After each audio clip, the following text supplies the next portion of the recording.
Hello बच्चों, कैसे हो आप सब। आप सभी का स्वागत है आपके यूट्यूब चैनल पाथवे पे। तो आज हम लोग जो फिजिक्स का जो साइंस का एग्जाम होगा इसे कट कर फिर से लगाना, बीच वाली टिप दे। हेलो बच्चों, कैसे हो आप सब। आप सभी का स्वागत है आपके यूट्यूब चैनल पाथवे पे। तो साइंस का जो एग्जाम होने वाला है उसमें सबसे ज़्यादा जो ऑब्जेक्टिव का सवाल आता है फिजिक्स से वो है आपका प्रकाश का प्रवर्तन और प्रकाश का अपवर्तन, है ना। तो पिछले लेक्चर में हम लोग प्रकाश के प्रवर्तन को देखे थे कि किस तरह से आपको एग्जाम में सवाल पूछा जाएगा। तो आज हम लोग देखने वाले हैं प्रकाश के अपवर्तन के बारे में कि प्रकाश के अपवर्तन से जो सवाल आएगा वो किस तरह से आपको एग्जाम में पूछने वाला है। उन सारे सवाल को आज हम आपके लिए लेकर आए हैं। तो चलिए एक स्टेप बाय स्टेप हम लोग सारे सवाल को एकाएक करके देखते हैं। तो आज का हमारा फर्स्ट क्वेश्चन क्या है, और फर्स्ट क्वेश्चन हमारा ये रहा, ठीक है। फर्स्ट क्वेश्चन है किसी माध्यम के अपवर्तनांक म्यू का मान होता है, और तो आपसे ये पूछा है किसी माध्यम का अपवर्तनांक म्यू का जो मान है होता है वो क्या होता है, साइन आर बटा साइन आई बटा sine R, sine I into sine R, sine I plus में साइन आर, है ना। तो हमें यह बताना है कि अपवर्तनांक किसी भी माध्यम का अपवर्तनांक क्या होता है ना। तो किसी भी माध्यम का जो अपवर्तनांक है वो होता है साइन आई बटा साइन आर। वो क्या होता है बोलो, वो होता है साइन आई बटा में साइन आर, है ना। तो म्यू जो है हमारा वो क्या होगा, तो वो होगा हमारा साइन आई और बटे में क्या होता है बोलो, साइन आर होता है ना। म्यू क्या होता है बोलो, साइन आई और बटे में साइन आर, है ना। इसको हम लोग स्नेल का नियम भी बोलते हैं। साइन आई बटा साइन आर क्या है बोलो, स्नेल का नियम है। और इसको हम लोग प्रकाश के अपवर्तन का सेकंड नियम भी बोलते हैं ना। तो साइन आई बटा साइन आर इक्वल टू जो म्यू है ना, वो प्रकाश के अपवर्तन का जो सेकंड नियम है वो यही है। और सेकंड नियम को प्रकाश का जो अपवर्तन है उसको हम लोग स्नेल का नियम ही बोलते हैं, तो इसे हम स्नेल का नियम भी बोलेंगे। तो अगर आपके एग्जाम में आता है स्नेल का नियम क्या है, तो हम यही बोलेंगे कि साइन आई बटा साइन आर का जो अनुपात है वो किसके बराबर होता है, माध्यम के अपवर्तनांक के बराबर होता है। और इसी को हम लोग क्या बोलते हैं, स्नेल का नियम, है ना। तो अभी हमारा सवाल क्या था कि अपवर्तनांक किसी भी माध्यम का अपवर्तनांक किसके बराबर होता है, तो हम बोलेंगे साइन आई बटा में साइन आर के बराबर होता है, ठीक है। तो नेक्स्ट क्वेश्चन क्या है ये देखो बोर्ड पे। नेक्स्ट क्वेश्चन है किसी बीम का वास्तविक प्रतिबिंब समान आकार का प्राप्त करने हेतु बीम को उत्तल लेंस के सामने कहां रखा जाता है। तो आपको बताना है कि सबसे पहले आप ये देखो कि आपको प्रतिबिंब कैसा प्राप्त करना है। आपको जो प्रतिबिंब प्राप्त करना है वो वास्तविक प्राप्त करना है, और किस आकार का प्राप्त करना है, समान आकार का प्राप्त करना है ना। कहने का मतलब ये हो गया कि अगर हम लेंस के सामने 5 सेंटीमीटर ऊंचा एक वस्तु रखेंगे तो उसका जो प्रतिबिंब बनना चाहिए वो भी 5 सेंटीमीटर ऊंचा ही बनना चाहिए। तो कौन सा पोजीशन ऐसा होगा उत्तल लेंस में ताकि हम वहां पे वस्तु को रखें और उसका जो हमारा जो इमेज बने, उसका जो हमारा प्रतिबिंब बने वो कितने हाइट का बने, वो 5 सेंटीमीटर का बने, सेम हाइट का बने। तो उसके लिए हमें क्या करना होगा, उसके लिए हमें करना होगा वस्तु को रखना होगा 2f1 पे, है ना। तो अगर हम वस्तु को 2f1 पे रखेंगे, कहने का मतलब है c1 पर रखेंगे, तब उसका जो इमेज बनेगा वो कहां बनेगा बोलो, 2f2 पे बनेगा, जिसको बोलते हैं हम लोग c2, है ना। तो अगर आप वस्तु कहां रखिएगा, अगर आप वस्तु को रखिएगा c1 पे, है ना। अगर वस्तु को हम रखेंगे कहां पे बोलो, c1 पे, तो उसका जो इमेज बनेगा वो कहां बनेगा बोलो, c2 पे बनेगा। और ये जो इमेज बनता है इसका वो देखो समान आकार का बनता है, जितना लेंथ इस एरो का है उतना ही लेंथ इस एरो का, है ना। तो इसका मतलब ये हो गया कि हम उत्तल लेंस के सामने अगर समान आकार का प्रतिबिंब चाहते हैं तो हमें वस्तु को कहां रखना होगा, तो हमें वस्तु को रखना होगा 2f1 के पास, है ना, जिसको बोलते हैं हम लोग c1। और c क्या होता है, वक्रता केंद्र। तो हम कहां रखेंगे, तो हम रखेंगे वक्रता केंद्र के पास। तो इस क्वेश्चन का राइट आंसर हो जाएगा हमारा ऑप्शन नंबर बी, है ना। तो हमें कहां रखना होगा बोलो, हमें रखना होगा वक्रता केंद्र के पास, ठीक है। अच्छा नेक्स्ट क्वेश्चन क्या है, देखिए ध्यान से। बोला है एक उत्तल लेंस होता है, तो आपको बताना है कि उत्तल लेंस क्या होता है। तो ध्यान दो आप इसको कि उत्तल लेंस जो है वो किनारे की अपेक्षा बीच में मोटा होता है, और अवतल लेंस जो है वो किनारे की अपेक्षा बीच में क्या होता है, पतला होता है। तो उत्तल लेंस के बारे में बोला है तो बोलेंगे किनारे की अपेक्षा बीच में मोटा होता है ना, किनारे की अपेक्षा जो है वो बीच में क्या होता है बोलो, मोटा होता है। लेकिन अगर आपको एग्जाम में ये पूछ दे कि अवतल लेंस होता है ना, तो अवतल लेंस होता है तो हम क्या बोलेंगे कि अवतल लेंस जो है वो किनारे की अपेक्षा जो है वो बीच में क्या होता है बोलो, पतला होता है ना। किनारे की अपेक्षा जो है बीच में क्या होता है, पतला होता है। ठीक है, चलिए नेक्स्ट क्वेश्चन की तरफ चलेंगे। बोला है अवतल लेंस का आवर्धन क्या होता है। तो सबसे पहले जानो कि आवर्धन को हम लोग डिनोट किससे करते हैं बोलो, एम से करते हैं। और आवर्धन क्या होता है, वो एच आई बटा एच ओ भी होता है। अगर हमें उसे दूरी के टर्म में लिखना है तो हम बोलेंगे वी बटा यू। क्या बोलेंगे बोलो, v बटा u बोलेंगे, है ना। तो दूरी के टर्म में अगर हमें लिखना है तो हम बोलेंगे v बटा u। अब ऐसा ऑप्शन हमें दिख रहा है कि ऑप्शन नंबर कौन सा है बोलो, d। तो इस क्वेश्चन का हमारा राइट आंसर हो जाएगा ऑप्शन नंबर d। अवतल लेंस का आवर्धन क्या होता है, तो अवतल लेंस का जो आवर्धन होता है वो v बटा u होता है। ठीक है, चलिए ये लिखा हुआ एक एंगस्ट्रम है ना। ये एंगस्ट्रम क्या है, एंगस्ट्रम जो है वो दूरी मापने का एक मात्रक है ना। और कैसा दूरी मापने का, तो काफी छोटा दूरी मापने का मात्रक है। और एक एंगस्ट्रम का मान कितना होता है, तो हम बोलेंगे कि एक एंगस्ट्रम का जो मान होता है वो होता है 10 का पावर माइनस का 10 मीटर, है ना। एक एंगस्ट्रम का मान कितना होगा बोलो, तो एक एंगस्ट्रम का मान होगा 10 का पावर माइनस का 10 मीटर के बराबर होता है। तो ऐसा ऑप्शन कहाँ पे है, देखो ये दो ऑप्शन है, इसमें थोड़ा सा एरर है, आप इसको सेंटीमीटर कर लो तो ये हो जाएगा हमारा राइट आंसर, है ना। तो ऑप्शन नंबर बी क्या हो जाएगा बोलो, इस क्वेश्चन का राइट आंसर हो जाएगा। एक एंगस्ट्रम कितने के बराबर, तो बोलेंगे 10 का पावर माइनस 10 मीटर के बराबर होता है। ठीक है, चलिए आगे चलेंगे। आगे क्या क्वेश्चन बोलता है हमसे, बोला है प्रकाश के अपवर्तन के कितने नियम हैं। ये काफी आसान सवाल है कि प्रकाश के अपवर्तन के कितने नियम है ना। तो प्रकाश के अपवर्तन है उसका जो नियम होता है वो 2 होता है ना। तो प्रकाश के अपवर्तन के कितने नियम है, तो हम बोलेंगे प्रकाश के अपवर्तन के 2 नियम है ना। कितने नियम होता है बोलो, 2 नियम होता है। ठीक है, चलिए नेक्स्ट क्वेश्चन की तरफ चलेंगे। और नेक्स्ट क्वेश्चन हमसे क्या बोल रहा है, किसी लेंस द्वारा सिर्फ काल्पनिक प्रतिबिंब बनता है ना। तो किस लेंस के द्वारा सिर्फ काल्पनिक प्रतिबिंब बनता है, तो सिर्फ काल्पनिक, अगर आपके एग्जाम में बोल सिर्फ काल्पनिक, तो सिर्फ काल्पनिक बोलेगा तो एक ही आपका आंसर आना चाहिए दिमाग में, वो है अवतल लेंस, है ना। क्योंकि अवतल लेंस ऐसा है कि उसमें जो प्रतिबिंब, आप चाहे अवतल लेंस के सामने किसी भी वस्तु को चाहे कहीं भी रख दो, उसका जो इमेज बनेगा, प्रतिबिंब बनेगा, वो हमेशा कैसे बनता है बोलो, काल्पनिक बनता है ना। और काल्पनिक जब बनता है तो कैसा बनता है बोलो, सीधा बनता है। तो एक ही कंडीशन, हाँ एक ही आप लेंस आपका ऐसा है, कौन सा बोलो, अवतल लेंस, है ना। अवतल लेंस के सामने अगर हम कहीं पर भी वस्तु को रख दें तो उसका जो हमारा प्रतिबिंब बनेगा वो कैसा बनेगा बोलो, वो बनेगा हमारा काल्पनिक बनेगा।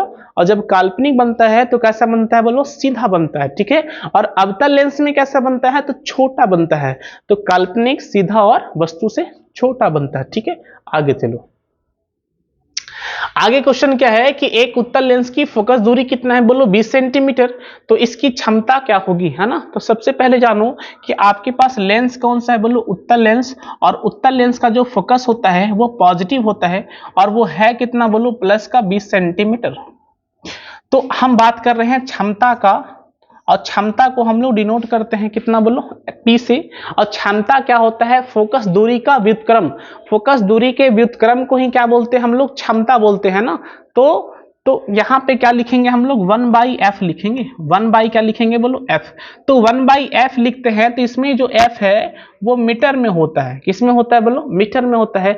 लेकिन अगर मान लो कि आपके सवाल में जो f है वो सेंटीमीटर में अगर मान लो आ जाता है, तो उसके लिए आपको ऊपर में 100 से गुना करना पड़ेगा। कितना से गुना करना पड़ेगा बोलो, 100 से गुना करना पड़ेगा। तो अगर हम 1/f लिखते हैं तो फोकस किस में होता है बोलो, मीटर में होता है। अगर हम 100/f लिखते हैं तो फोकस किस में होता है बोलो, सेंटीमीटर में होता है। तो आप हमें ये बताओ कि हमारे सवाल के अनुसार हमें कौन सा फॉर्मूला लगाना चाहिए, 1/f लगाना चाहिए या तो फिर 100/f लगाना चाहिए। तो हम बोलेंगे कि हमारा जो फोकस है सर वो सेंटीमीटर में है, इसीलिए हमें जो फॉर्मूला लगाना होगा वो 100/f लगाना होगा।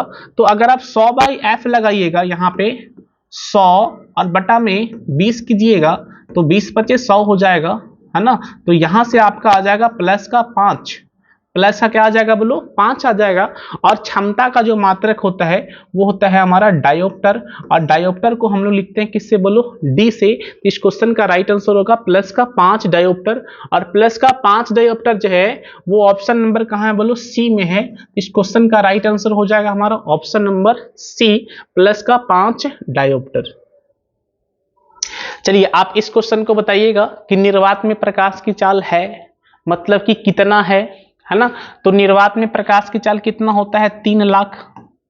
निर्वात में प्रकाश की जो चाल होता है वो कितना होता है बोलो, तो हम बोलेंगे 3 लाख किलोमीटर पर सेकेंड होता है। 3 लाख किलोमीटर पर सेकेंड होता है। अगर हम मीटर में बताएंगे तो कैसे बताएंगे, बोलेंगे 3 गुना 10 का पावर 8, 3 गुना 10 का पावर 8 मीटर पर सेकेंड है ना। तो अगर हम बताएंगे मीटर में कितना होता है तो हम बोलेंगे 3 गुना 10 का पावर 8, 3 गुना 10 का पावर 8 है ना। तो 3 गुना 10 का पावर 8 मीटर पर सेकेंड हो जाएगा। अब ऐसा ऑप्शन कहाँ बोलो, ऑप्शन नंबर ए में है ना। ये लिखा हुआ 3 गुना 10 का पावर 8, 3 गुना 10 का पावर 8 मीटर पर सेकेंड होता है। ठीक है, चलिए आगे चलते हैं। एक सवाल, हाँ, लेंस के मुख्य फोकस की संख्या बताना है। तो लेंस में जो फोकस है वो कितना होता है, तो आप इस फिगर को जरा ध्यान दो कि लेंस में फोकस कितना होता है। तो ध्यान देना कि एक फोकस तो आपका यहाँ पे है और वो कितना है बोलो f1, और एक फोकस आपका यहाँ पे है वो कितना है बोलो f2। तो लेंस में कुल मिलाकर कितना फोकस हो गया बोलो, 2 फोकस होता है। तो मुख्य फोकस की संख्या कितना होता है, तो हम बोलेंगे लेंस में जो मुख्य फोकस की संख्या होगा वो कितना होगा भाई, वो हो जाएगा हमारा 2 है ना। तो ऑप्शन नंबर हम खोजेंगे कि 2 कहाँ पे है। तो हमारा ये क्वेश्चन रहा था कौन सा, क्वेश्चन नंबर 11 है ना। तो लेंस में मुख्य फोकस की संख्या कितना होता है बोलो, 2 होता है। तो हमारा राइट आंसर हो जाएगा 2। तो लेंस की मुख्य फोकस की संख्या कितना होता है, तो लेंस की मुख्य फोकस की संख्या जो होता है वो 2 होता है ना। तो इस क्वेश्चन का राइट आंसर क्या हो जाएगा हमारा बोलो, ऑप्शन नंबर ए हो जाएगा ना। तो लेंस की मुख्य फोकस की संख्या कितना होता है बोलो, 2 होता है। ठीक है, चलो हम लोग आगे चलेंगे। और आगे हमारा सवाल क्या है बोलो, सवाल नंबर क्वेश्चन नंबर 12 है। और क्वेश्चन नंबर 12 हमसे क्या पूछा जा रहा है, बोला है शब्दकोश के छोटे अक्षरों को पढ़ने के लिए किस लेंस का उपयोग करना पसंद करेंगे। तो अगर आपको छोटा लेंस, छोटा अक्षर को अगर पढ़ना है तो आपसे पूछा गया है कि आप किस लेंस का उपयोग करेंगे। 50 सेंटीमीटर फोकस दूरी का उत्तल लेंस, 50 सेंटीमीटर फोकस दूरी का अवतल लेंस, 5 सेंटीमीटर फोकस दूरी का उत्तल लेंस और 5 सेंटीमीटर फोकस दूरी का अवतल लेंस है ना। तो अवतल लेंस में जो किसी वस्तु का जो इमेज बनता है, प्रतिबिंब बनता है, वो कैसा बनता है बोलो, छोटा बनता है। तो आप तो कंफर्म हो गए यहाँ से कि अवतल लेंस का हम लोग तो यूज तो है, वो तो करेंगे नहीं। क्यों नहीं करेंगे, क्योंकि अवतल लेंस में इमेज जो बनता है, प्रतिबिंब बनता है, वो छोटा बनता है ना।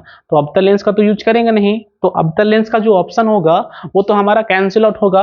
और अवतल लेंस का कौन सा आंसर हो, डी वाला है। और एक कौन सा है बोलो, एक है हमारा बी का है ना। तो डी और बी जो है हमारा इस क्वेश्चन का आंसर नहीं हो सकता। बचा हमारा ए और सी है ना। अब कैसे डिसाइड करेंगे ए और सी, तो हमें क्या करना है, हमें बताना है कि 50 सेंटीमीटर फोकस दूरी का उत्तल लेंस यूज करें या तो फिर 5 सेंटीमीटर फोकस दूरी का उत्तल लेंस यूज करें। तो कैसे करेंगे, तो आप ये देखना कि इन दोनों वैल्यू में से सबसे छोटा वैल्यू कौन है। तो इन दोनों में छोटा जो है वो क्या है बोलो, 5 सेंटीमीटर। तो याद रखना अपने दिमाग में कि अगर 5 सेंटीमीटर का फोकस दूरी वाले उत्तल लेंस का अगर आप यूज करते हो तो वहां से आप छोटे अक्षर को भी अच्छे तरीके से पढ़ सकते हो है ना। लेकिन अगर 50 सेंटीमीटर फोकस दूरी का उत्तल लेंस यूज करेंगे तो आप पढ़ सकते हो, लेकिन इससे ज्यादा बेटर नहीं है। तो सबसे ज्यादा कौन सा हो सकता है, तो सबसे ज्यादा अच्छा हमारे लिए कौन है, वो है हमारे लिए 5 सेंटीमीटर फोकस दूरी का उत्तल लेंस है ना। तो इस क्वेश्चन का राइट आंसर हो जाएगा हमारा ऑप्शन नंबर सी है ना। तो अगर आपको छोटे अक्षर को पढ़ना है तो आप कौन सा लेंस का यूज कीजिएगा, तो आप बोलिएगा हम 5 सेंटीमीटर फोकस दूरी वाले उत्तल लेंस का यूज करेंगे, तो हम उसे आसानी से पढ़ सकते हैं, इसीलिए हम उसी को लगाना पसंद करेंगे। ठीक है, तो चलो इस क्वेश्चन का राइट आंसर क्या हो जाएगा बोलो, ऑप्शन नंबर सी हो जाएगा। ठीक है, नेक्स्ट क्वेश्चन क्या है हमारा, क्वेश्चन नंबर 13। निम्न में से किस लेंस की फोकस दूरी धनात्मक होती है ना। तो सबसे पहले जानो कि लेंस की बात करेंगे तो लेंस जो है वो आपका 2 टाइप का होता है लेंस है ना। लेंस को अगर देखेंगे तो लेंस हमें मिलेगा 2 टाइप का, एक मिलता है हमारा उत्तल लेंस, तो एक हो गया हमारा उत्तल लेंस और एक हो जाता है हमारा अवतल लेंस है ना। तो एक होता है उत्तल लेंस और एक होता है अवतल लेंस, है ना। उत्तल लेंस का भी कई पार्ट होता है और अवतल लेंस का भी पार्ट होता है। तो उत्तल लेंस का अगर हम लोग फोकस की बात करेंगे तो उत्तल लेंस का जो फोकस है वो होता है हमारा धनात्मक, और अवतल लेंस का अगर फोकस की बात करेंगे तो अवतल लेंस का फोकस कैसा होता है बोलो, ऋणात्मक, है ना। तो उत्तल लेंस का फोकस दूरी क्या होता है बोलो, धनात्मक, और अवतल लेंस का फोकस दूरी क्या होता है, ऋणात्मक। अब हम आते हैं सवाल पे कि सवाल में क्या पूछा गया है, निम्न में से किस लेंस की फोकस दूरी धनात्मक होती है। धनात्मक जो है वो किस लेंस का है, तो आपको हमने बताया अभी वो कौन सा लेंस होता है बोलो, उत्तल। इस क्वेश्चन का राइट आंसर हो जाएगा बोलो उत्तल, है ना। ये क्वेश्चन ऐसा है कि इसे कई बार पूछा गया है 19, 20 और 23 में, है ना। तो इस सवाल को ध्यान देना है कि उत्तल लेंस का फोकस क्या होता है, धनात्मक होता है, और अवतल लेंस का फोकस क्या होता है, वो होता है ऋणात्मक। ठीक है, चलिए नेक्स्ट क्वेश्चन की तरफ चलेंगे। नेक्स्ट क्वेश्चन ये है, किसी लेंस द्वारा उत्पन्न आवर्धन का एसआई मात्रक। तो देखो आवर्धन का आपका फॉर्मूला जानो कि आवर्धन क्या है। तो आवर्धन होता है HI/HO, या आप बोल सकते हो V/U, है ना। या देखो हाइट के टर्म में बोलो या तो आप दूरी के टर्म में बोलो। तो हाइट के टर्म बोलेंगे तो ऊपर भी हाइट है नीचे भी हाइट है ना। तो ऊपर भी मीटर में आएगा नीचे भी मीटर में आएगा, या तो फिर ऊपर सेंटीमीटर में आएगा तो नीचे भी क्या आएगा बोलो, सेंटीमीटर में आएगा। तो दोनों कैंसिल आउट हो जाएगा, है ना। अगर दूरी की बात करेंगे तो ऊपर भी दूरी है नीचे भी दूरी है, तो दोनों का जो लेंथ होगा, दोनों का इकाई जो होगा वो सेम होगा, तो कैंसिल आउट हो जाएगा, तो कुछ बचेगा नहीं। जब कुछ बचेगा नहीं तो बोलेंगे मात्रकहीन, है ना। तो आवर्धन का कोई मात्रक एसआई मात्रक नहीं होता है। तो बोलेंगे आवर्धन का कोई एसआई मात्रक नहीं होता है, तो क्या बोलेंगे उसे, हम उसे बोलेंगे मात्रकहीन बोलेंगे, है ना। क्या बोलेंगे, मात्रकहीन। तो इस क्वेश्चन नंबर 14 का हमारा राइट आंसर क्या होगा बोलो, ऑप्शन नंबर डी हो जाएगा। ठीक है, चलिए नेक्स्ट आगे बढ़ते हैं। और आगे हमारा क्या है बोलो, क्वेश्चन नंबर 15 है। और क्वेश्चन नंबर 15 जो है हमसे क्या पूछ रहा है, निम्न में से किस माध्यम में प्रकाश की चाल अधिकतम होती है। तो आप जानो कि प्रकाश की चाल जो है वो अधिकतम कहाँ होती है, तो सबसे ज्यादा अधिक जो होता है वो निर्वात में होता है। और निर्वात में प्रकाश की चाल कितना होता है, वही 3 लाख किलोमीटर पर सेकेंड। अगर या तो आप उसके बाद अगर सबसे ज्यादा होता है वो कहाँ होता है बोलो, एयर में, है ना। तो एयर में हो गया। और एयर और निर्वात में हम लोग प्रकाश की चाल जो है वो लगभग समान ले लेते हैं, क्योंकि थोड़ा सा का डिफरेंस होता है ना। लेकिन हमारे ऑप्शन में क्या है बोलो, हवा है, सीसा है, जल है और हीरा है। तो सबसे ज्यादा अगर होगा तो निर्वात में होगा। निर्वात तो ऑप्शन है नहीं, तो निर्वात नहीं तो क्या होगा बोलो, हवा होगा। तो हवा में जो प्रकाश की चाल है वो सबसे ज्यादा होता है ना। अच्छा, हवा के बाद अगर आपसे पूछेगा किस में होगा, तो हम बोलेंगे हवा के बाद अगर होगा तो वो होगा जल में, है ना। और जल के बाद अगर होगा तो कहाँ होगा, तो बोलेंगे वो होगा सीसा में। और सीसा के बाद में होगा तो वो कहाँ होगा, वो होगा हीरा में, है ना। तो सबसे कम जो प्रकाश की चाल होगा वो होगा आपका डायमंड में, हीरा में, है ना। अच्छा, हवा के बाद किस में होता है बोलो, जल में। और जल के बाद किस में हो जाएंगे बोलो, ग्लास में। ग्लास जिसको बोलते हैं हम लोग सीसा। ठीक है, चलिए नेक्स्ट क्वेश्चन क्या है बोलो, ये रहा, निम्नलिखित में से किस लेंस को अभिसारी लेंस कहते हैं। तो आपको बताना है अभिसारी और अपसारी। तो जरा ध्यान से देखना, अभिसारी और अपसारी। एक वर्ड यहाँ पे लिखा हुआ अभी, है ना। अभी का मतलब क्या होता है, अभी का मतलब होता है कन्वर्ज करना, है ना, मतलब कि सिकुड़ जाना, है ना। तो अभिसारी का मतलब होता है सिकुड़ जाना। और किसमें प्रकाश का किरण जो है वो सिमट जाता है एक पॉइंट पे, है ना। तो वो कौन सा लेंस आपको दिख रहा है, यहाँ पे फिगर देखो, वो लेंस जो है वो आपका ये उत्तल लेंस है ना। उत्तल लेंस में अगर आप प्रकाश की किरण को, कई सारा प्रकाश की किरण को आपतित कराइएगा, तो अपवर्तन के बात क्या होगा कि वो सारा का सारा जो लाइट है ना वो एक पॉइंट पे आके सिमट जाता है ना, एक पॉइंट पे आके मिल जाता है। तो इसीलिए हम लोग इसको क्या बोलते हैं, अभिसारी लेंस, है ना। तो उत्तल लेंस को हम लोग क्या बोलेंगे, उत्तल लेंस को हम लोग बोलेंगे अभिसारी लेंस बोलेंगे, है ना। चलो, लेकिन अगर हम लोग अवतल लेंस की बात करेंगे, तो अगर आप अवतल लेंस को ध्यान से देखो तो इसमें क्या होता है कि जैसे ही प्रकाश की किरण इससे पास करता है ना, तो उसके बाद क्या होता है कि वो और फैल जाता है ना। तो और ये फैल जाता है, इसीलिए हम लोग इसको क्या बोलते हैं बोलो, अपसारी। तो आज के बाद अपने दिमाग में टालो कि अपसारी किसे बोलेंगे, तो बोलेंगे अपसारी मतलब कि अवतल, है ना। अपसारी मतलब कि अवतल, और अभिसारी मतलब कि उत्तल, है ना। तो अब अभिसारी किसको बोलते हैं, उत्तल लेंस को, और अपसारी किसे बोलते हैं बोलो, अवतल लेंस को। इसमें क्या पूछा है, अभिसारी। अभिसारी कौन है, उत्तल लेंस। तो इस क्वेश्चन का राइट आंसर होगा हमारा ऑप्शन नंबर ए हो जाएगा। ठीक है, चलिए आगे चलते हैं। आगे क्या है बोलो, निम्नलिखित में से किसका अपवर्तनांक सबसे अधिक होता है। तो सबसे अधिक अपवर्तनांक अगर आपसे पूछा गया है तो अपवर्तनांक का अगर हम फॉर्मूला लिखें तो ये होता है C/V। और C क्या होता है, प्रकाश की चाल, जो कि होता है 3 × 10⁸ मीटर पर सेकेंड। और बचा V क्या है, V जो है वो प्रकाश की चाल जो है वो माध्यम में है ना। तो सबसे कम जो प्रकाश की चाल होता है वो कहाँ होता है बोलो, हीरा में होता है। और हीरा में प्रकाश की चाल अगर कम होगा तो उसका जो अपवर्तनांक है वो क्या होगा बोलो, ज्यादा।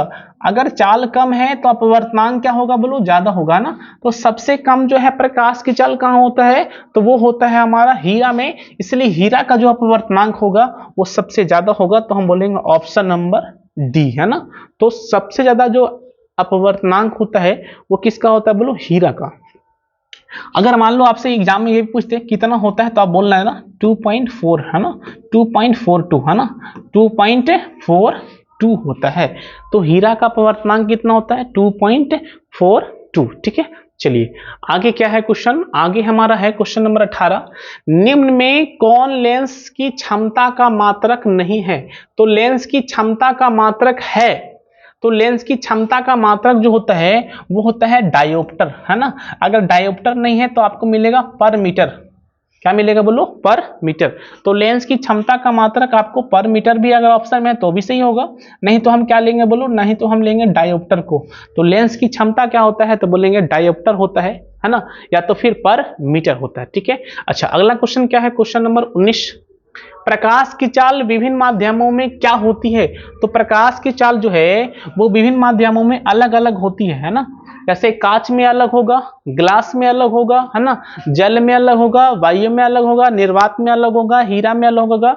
तो प्रकाश की चाल जो है वो अलग अलग माध्यम में क्या होता है बोलो, अलग अलग होता है। इस क्वेश्चन का राइट आंसर होगा बोलो ऑप्शन नंबर बी। चलो आगे क्या है, क्वेश्चन नंबर 20 देखते हैं।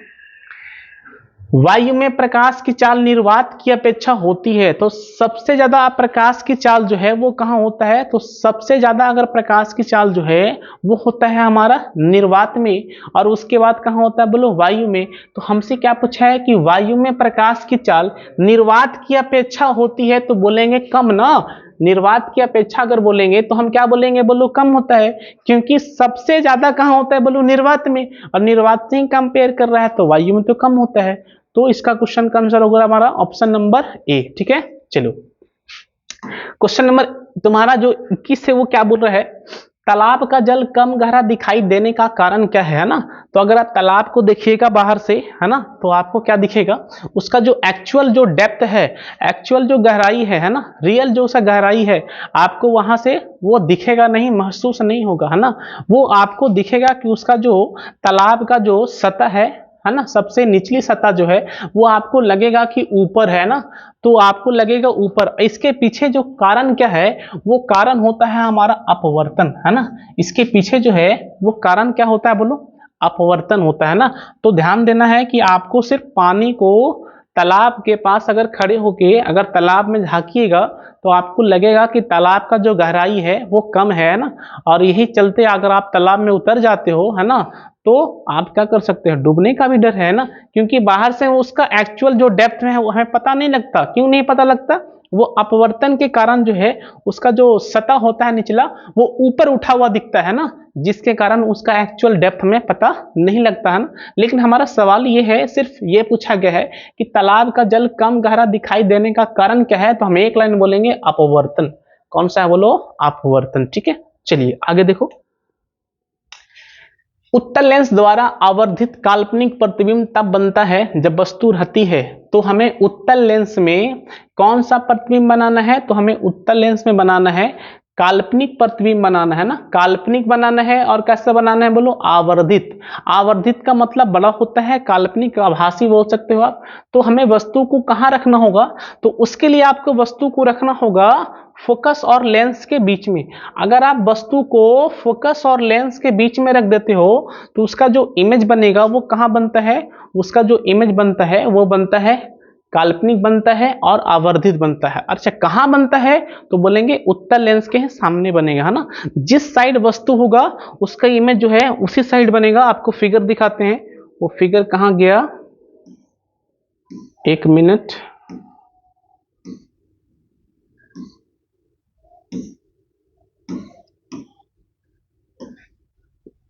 वो फिगर अभी तो नहीं है, ठीक है। चलो अब तो याद रखना, आप ध्यान देना क्वेश्चन नंबर 22 का, कि उत्तल लेंस द्वारा आवर्धित काल्पनिक प्रतिबिंब तब बनता है जब हम वस्तु को कहाँ रखेंगे, फोकस और लेंस के बीच में, है ना। अगर आप वस्तु को फोकस और लेंस के बीच में रखते हो तो उसका जो इमेज बनेगा वो कहाँ बनेगा, बोलो। इमेज बनेगा लेंस के सामने ही बनता है जिधर वस्तु होता है। और कैसा बनता है, बोलो, काल्पनिक बनता है और आवर्धित बनता है, ठीक है। चलिए आगे क्या बोलता है, निम्नलिखित में से किसी वस्तु का वास्तविक प्रतिबिंब कौन बना सकता है। तो आपको बताना है कि इसमें वास्तविक प्रतिबिंब जो है वो कौन बनाता है।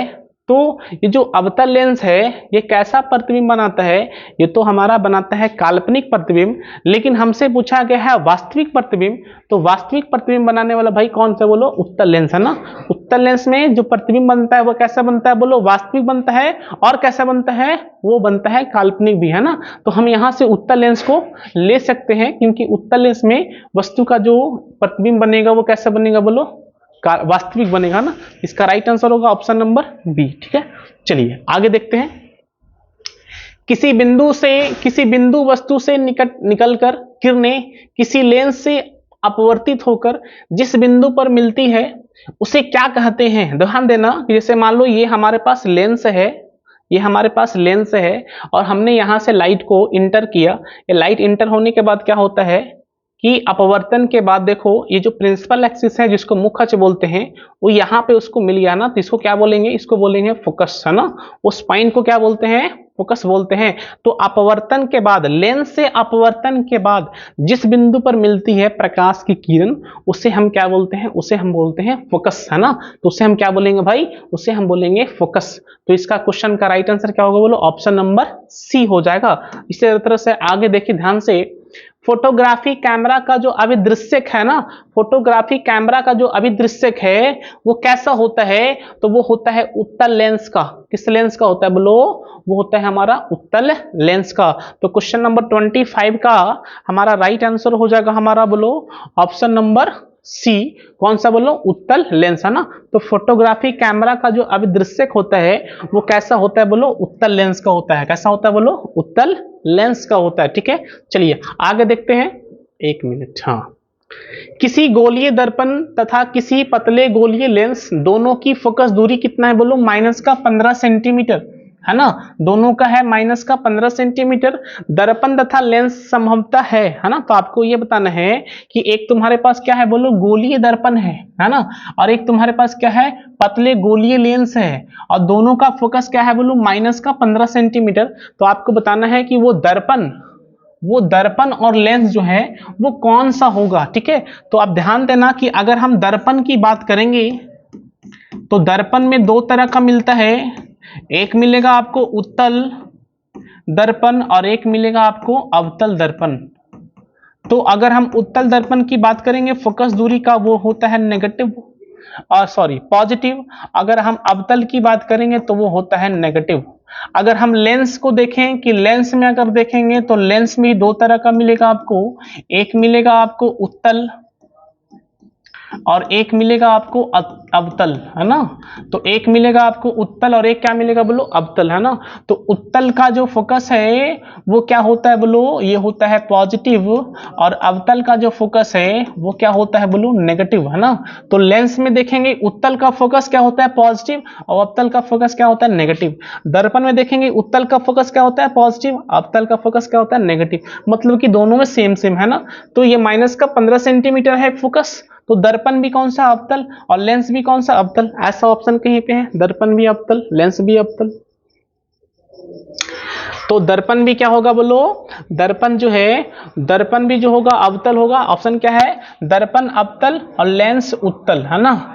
तो दर्पण अवतल है तो ठीक है, फोकस तो नेगेटिव होगा, लेकिन उत्तल लेंस का जो फोकस है वो क्या होता है, बोलो, पॉजिटिव, है ना। दोनों अवतल, हाँ सही है, दोनों ही क्या होगा, बोलो, अवतल, है ना। ये फोकस है ना, लेंस के बारे में देखें तो ये भी नेगेटिव है और दर्पण में भी ये नेगेटिव है, तो दोनों ही क्या होगा बोलो, दोनों अवतल होगा ना। इस क्वेश्चन का राइट आंसर होगा हमारा ऑप्शन नंबर सी, है ना, क्योंकि अवतल लेंस का भी फोकस क्या होता है, नेगेटिव, और अवतल दर्पण का भी फोकस क्या होता है, नेगेटिव, है ना। तो इस क्वेश्चन का राइट आंसर क्या होगा बोलो, ऑप्शन नंबर सी। ठीक है, चलिए आगे। बोला प्रकाश का चाल न्यूनतम होता है, तो न्यूनतम कहाँ होगा, तो न्यूनतम होता है यहाँ पे बोला है निर्वात में, जल में, वायु में, कांच में। तो सबसे कम जो होगा वो कहाँ होगा बोलो, कांच में होगा ना। सबसे ज्यादा कहाँ होता है तो बोलेंगे निर्वात में, ये सबसे ज्यादा का आंसर है, और ये सबसे कम का है। सबसे कम कहाँ बोलो, कांच में। सबसे ज्यादा कहाँ होता है बोलो, निर्वात में। ठीक है, चलिए एक बहुत आसान सवाल है। नेक्स्ट क्या है, ये बोला है एक पारदर्शी गोलीय कवच की बाहरी त्रिज्या 20 सेंटीमीटर तथा भीतरी त्रिज्या 19.8 सेंटीमीटर त्रिज्या आपतित प्रकाश के लिए यह कैमरा कैसा व्यवहार होगा। तो चलो एक क्वेश्चन जो है आप हमें होमवर्क में बताना कि इस क्वेश्चन का राइट आंसर क्या होगा। आप हमें कमेंट में बताना कि इस क्वेश्चन नंबर 28 का जो है आंसर जो है वो हमारा क्या आएगा। ठीक है, चलिए आगे बताते हैं कि आगे और सवाल है कि नहीं। हाँ है। बोला कौन सा लेंस अपसारी, देखो अपसारी अप अवतल ऐसे पढ़ना, अप का मतलब अवतल, अपसारी अवतल, अपसारी अवतल, तो इसका होगा आंसर ऑप्शन नंबर ए, है ना। ऐसे याद रख लेना, अपसारी अवतल, है ना, अभिसारी उत्तल। अब अपसारी क्या होता है, अवतल होता है, और अभिसारी क्या होता है, उत्तल होता है। इस क्वेश्चन का राइट आंसर होगा हमारा ऑप्शन नंबर ए। ठीक है, नेक्स्ट क्या है, जल की एक गोलीय बूंद में व्यास के अनुदिश आपतित प्रकाश की किरण कितनी बार अपवर्तन होता है। तो अगर आपके पास जल का एक बूंद है तो उसमें पूछा गया है कितना बार अपवर्तन होगा, तो वो जो अपवर्तन होता है वो 2 बार होता है। कितने बार होता है बोलो, व्यास के अनुदिश।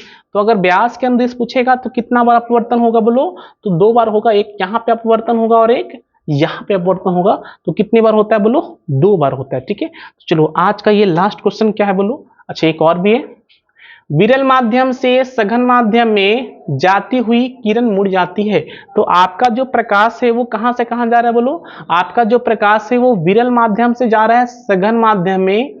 तो क्या होगा, तो वो होगा क्या कि जैसे ये हमारा ऐसा, ये है विरल माध्यम, ये है विरल माध्यम, ये है सघन माध्यम।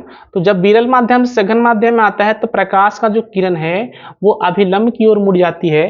तो हम बोलेंगे वो अभिलंब की ओर मुड़ जाएगा, है ना। लेकिन अगर सघन माध्यम से विरल माध्यम में आएगा तब कहां जाएगा, तो हम बोलेंगे अभिलंब से दूर, अभिलंब से दूर।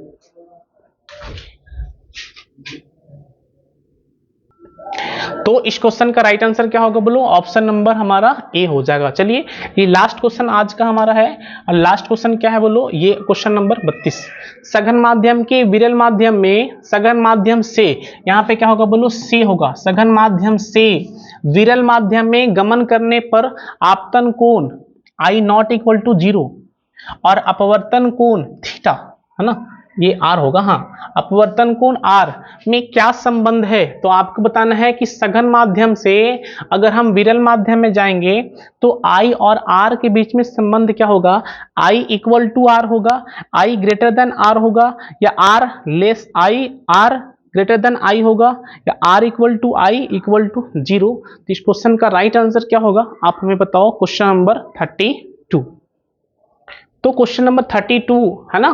तो आपका जो प्रकाश किरण है वो सघन माध्यम से कहां जाता है बोलो, विरल माध्यम में। तो सघन माध्यम में जो प्रकाश का किरण है वो कहां जाता है बोलो, विरल माध्यम में। सघन माध्यम में आपतन कोण कितना है बोलो, आई है, और विरल माध्यम में अपवर्तन कोण कितना है बोलो, आर है ना। तो होगा क्या कि आर जो है वो आई से बड़ा होता है, आर जो है वो आई से क्या होता है बोलो, बड़ा होता है। तो आप ऐसे समझ सकते हो कि जैसे ये है हमारा ऐसा कुछ, ये सघन माध्यम है और ये इधर विरल माध्यम हो गया। तो हमें पता है कि जब सघन माध्यम से प्रकाश का किरण विरल माध्यम की ओर जाता है तो अभिलंब से क्या भागता है, दूर भागता है ना। तो ये हमारा कोण एंगल आई है, ये दूर भागेगा तो कोण और बड़ा बनेगा, मतलब आर जो है वो बड़ा होगा, किससे बड़ा होगा बोलो, आई से। तो बोलेंगे आर जो है बड़ा होगा आई से। तो इस क्वेश्चन का राइट आंसर क्या होगा बोलो, ऑप्शन नंबर सी हो जाएगा। लेकिन अगर मान लो इसी सवाल को अगर आपको ऐसे पूछ दे कि विरल माध्यम से प्रकाश कहां जाता है बोलो, सघन माध्यम से। तो विरल माध्यम से अगर सघन माध्यम में जाएगा तो जो एंगल आर है वो क्या बनेगा, कम बनेगा। है ना, और एंगल आई क्या होगा, ज्यादा होगा। तो अगर विरल माध्यम सघन माध्यम है तो एंगल आई जो होगा वो ज्यादा होगा और आर क्या होगा बोलो, छोटा होगा, है ना। तो आज हमने क्वेश्चन नंबर 32 तक, है ना, तो प्रकाश के अपवर्तन से अभी तक 10 सालों में जितने भी सवाल आए हैं वो कितना क्वेश्चन है बोलो, 32, है ना। ये 32 सवाल ही आए हैं और ये 32 जो है वो काफी महत्वपूर्ण है।